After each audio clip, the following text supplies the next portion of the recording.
Relaxační podložka SpikeMed, neboli v angličtině The Bed of Nails, pochází z Indie, kde se tyto podložky používaly pro relaxaci a meditaci a jógu po tisíce let.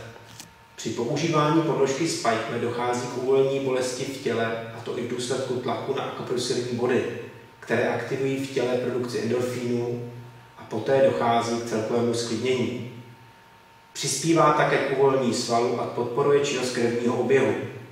Po užívání této podložky získáte novou energii a podpoříte látkovou výměnu. Podložku je možné používat mnoha způsoby na celém těle.